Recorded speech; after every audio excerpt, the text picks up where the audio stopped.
સાંજે બાલ્કનીમાં બેસતા જ ત્યાં ક્રેન પડી. બાળકો 2 દિવસ પહેલા જ વિદેશ ગયા. હું અને પત્ની વડોદરા હોવાથી આખો પરિવાર બચી ગયો.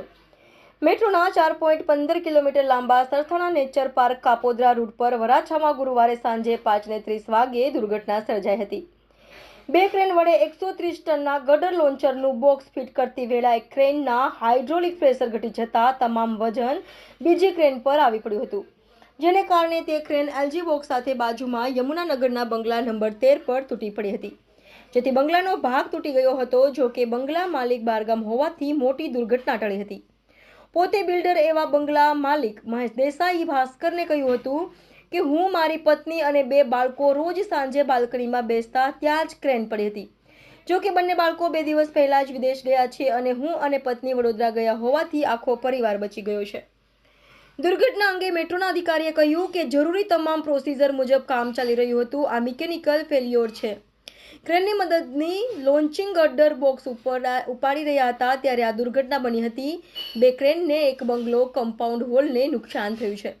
પ્રથમ દ્રષ્ટિએ આ એક અકસ્માત જ છે. એલજી બોક્સ લિફ્ટિંગ દરમિયાન તમામ માપદંડોનું પાલન કરાયું હતું, પરંતુ ફેલ્યોરના કારણે અકસ્માત સર્જાયો છે, જેની તપાસ શરૂ કરી છે. ક્ષતિગ્રસ્ત મકાનના માલિકને નિયમો અનુસાર યોગ્ય વળતર આપવામાં આવશે. સંવાદદાતા રમેશભાઈ, દીવ મિરર ન્યૂઝ, સુરત. હું અહીંયા યમુનાનગરમાં રહું છું. આજે શું ઘટના ઘટેલી? આજે ઘટના ઘટવામાં 5:15 વાગે આ લોકો ક્રેનથી કામ કરતા હતા, તો ક્રેન ડેમેજ થવાથી આ દુર્ઘટના સર્જાણી છે. તો એના વિશે તમે સરકારને શું કહેવા માંગો? સરકારને તો કહેવાય જ માગ્યું છે કે વહેલામાં વહેલી તકે જે અમારું નુકસાન થયું છે એ નુકસાન ભરપાઈ કરે, અગર રિપેર કરાવી દે. એ લોકો તમારી પાસે આવેલા? મેટ્રો બનાવતી કંપનીમાંથી કોઈ અત્યારે સાહેબ આવેલા, કેવડા સાહેબ છે કે મોટા છે, નાના છે, પણ એણે અત્યારે એમ કીધું છે કે તમે આ સંપૂર્ણ અમારી જવાબદારી છે ને અમે તમને કમ્પ્લીટ કરાવી દઈશું એમ. અત્યારે હાલનું પોઝિશન હાલ પોઝિશન તો હજી ક્રેન ઉપર પડી છે. બીજા નંબરમાં ક્રેન નીકળે પછી ખ્યાલ આવે કે બલપારે કેટલું ડેમેજ છે, રહેવા એવું છે કે નહીં.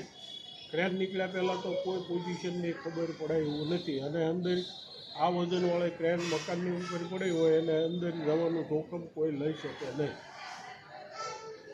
એ જે મકાનમાં રહેતા હતા એ લોકોએ અંદર જવાની હિંમત અત્યારે કરતા નથી કે ભાઈ કપડાં લતા જે અંદર હોય એની પોઝિશનમાં રહેવા દે, અને ક્રેન નીકળે પછી અંદર કપડાં લતા લેવા જઈ શકે એમ.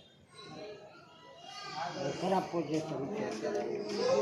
મકાનની પોઝિશન ટાઈટ જ છે, ખરાબ છે. મતલબમાં પગ સદભાગ્ય કોઈ હાજર નહોતું એટલે કોઈ જાનહાની થઈ નથી. નમસ્કાર મિત્રો, હું ફિરોઝ ઈરાની આજે તમને એક નવી વાત કરવા આવ્યો છું. દીવ મિરર ન્યૂઝ જોતા રહો, સબસ્ક્રાઇબ કરવાનું ભૂલતા નહીં અને શેર કરવાનું પણ ભૂલતા નહીં. સત્યની સાથે જોડાતા રહો. નમસ્તે મિત્રો, હું છું ચાંદની પરમાર. આપની મનપસંદ ચેનલ એટલે કે દીવ મિરર ન્યૂઝ ચેનલને લાઈક કરો, શેર કરો અને ફોલો કરો. અને હા, તેમાં દરરોજ તાજા સમાચાર જોવાનું ભૂલશો નહીં. દીવ મિરર ન્યૂઝ દરરોજ લાઈવ અપડેટ ગુજરાત રાજ્ય, દેશ, દુનિયાના તમામ બ્રેકિંગ સમાચારો નિહાળો દીવ મિરર ન્યૂઝ ચેનલ પર.